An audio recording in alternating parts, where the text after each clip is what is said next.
August 2nd, 216 BC. The plains of Cannae, southern Italy. 86,000 Roman soldiers march toward 50,000 Carthaginians. The Romans are confident. They outnumber their enemy nearly 2 to 1. Victory seems inevitable, but they're walking into a trap. By sunset, 70,000 Romans will lie dead on this field. It will be the worst military disaster in Roman history. This is the Battle of Cannae, and it's about to redefine warfare forever. The Second Punic War had been raging for 2 years.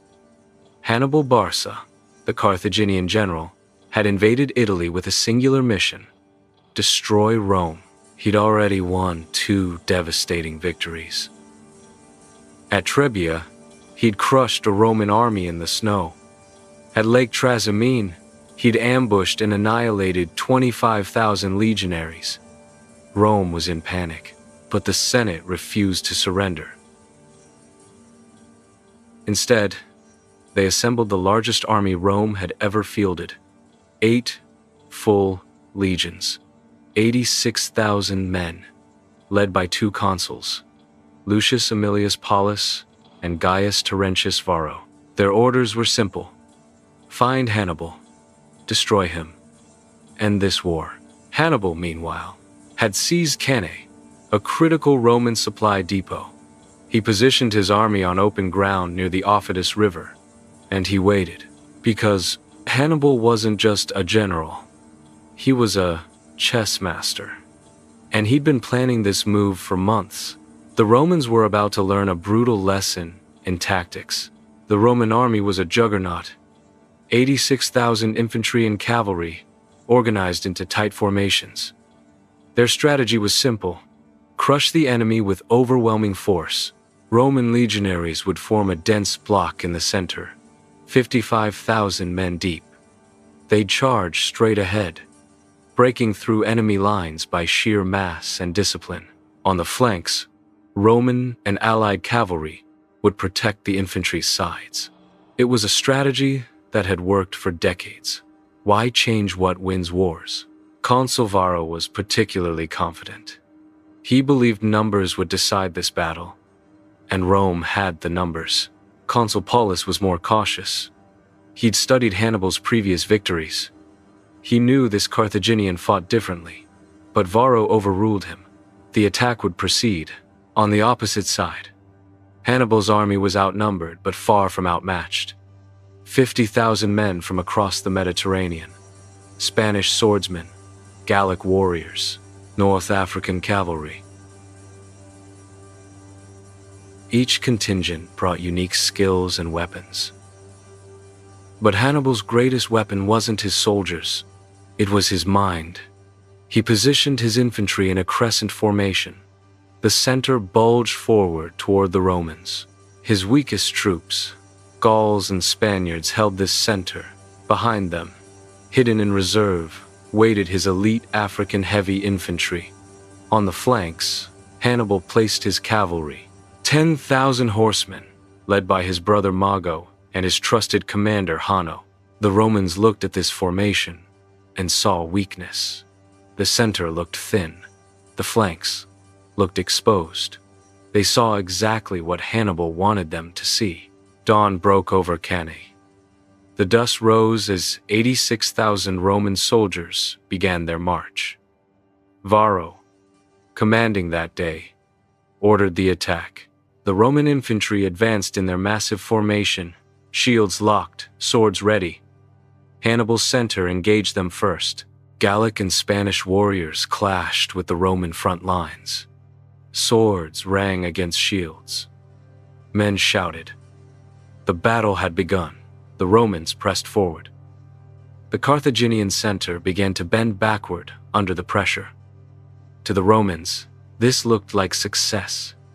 Their overwhelming numbers were working. They were breaking through. Varro ordered more troops forward. The Roman formation became tighter, denser. Soldiers in the back pushed those in front, driving deeper into the Carthaginian lines. But this was exactly what Hannibal had planned. As the Roman infantry pushed into the center, Hannibal's formation transformed from a crescent bulging outward to a crescent curving inward. The Romans were now inside a U-shaped trap. Meanwhile, on the flanks, Hannibal's cavalry struck. The Numidian horsemen, light and fast, harassed the Roman cavalry on the right. The heavy Spanish and Gallic cavalry crushed the Allied cavalry on the left. Within minutes, the Roman cavalry broke and fled. Now Hannibal's horsemen had a clear path. They circled behind the Roman infantry. The trap was closing. The Roman infantry suddenly realized something was wrong. They'd pushed deep into enemy lines. But now, Carthaginian forces surrounded them on three sides. The Gallic and Spanish warriors held them in front. The elite African infantry closed in from the flanks. And behind them, Hannibal's cavalry had completed their circle. The Romans were trapped. 86,000 men, packed so tightly they could barely move. And then, the slaughter began. The Carthaginians attacked from every direction. Swords, spears, and javelins cut into the Roman ranks. Men fell by the hundreds, then by the thousands. The Romans couldn't fight effectively. They were pressed together too tightly.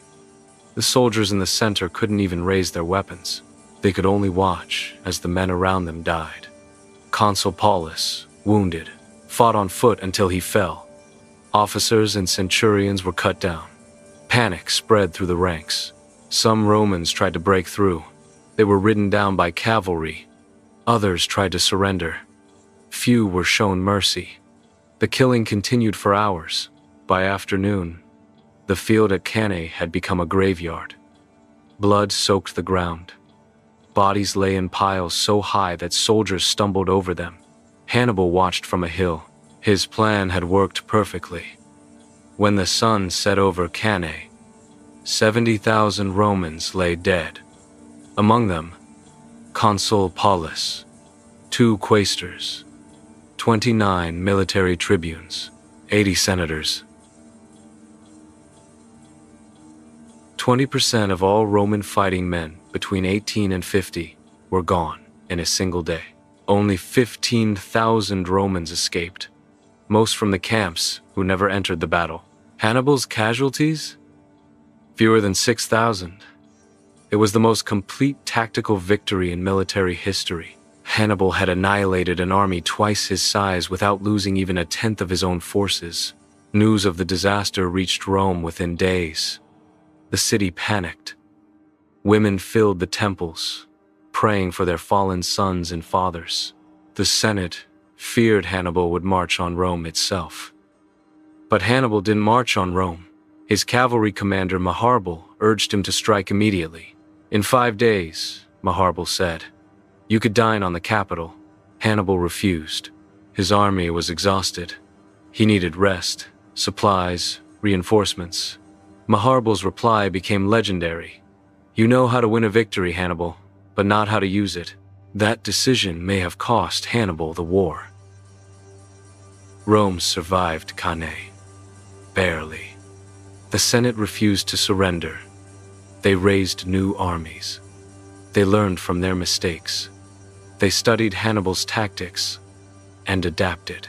16 years later, at the Battle of Zama, Rome finally defeated Hannibal, using his own strategies against him. But Cannae changed warfare forever. Hannibal's double envelopment maneuver became the gold standard for military tactics. 2,000 years later, generals still study this battle. The German Schlieffen Plan in World War I was inspired by Cannae. Modern military academies teach it as the perfect example of tactical genius. 50,000 men defeated 86,000. Not through luck, not through better weapons, but through strategy, discipline, and understanding the enemy's weaknesses. Cannae proved that battles aren't won by numbers alone. They're won by minds. Hannibal Barca, outnumbered and far from home, orchestrated the greatest tactical masterpiece in military history. And on the fields of Cannae, He showed the world what true genius looks like.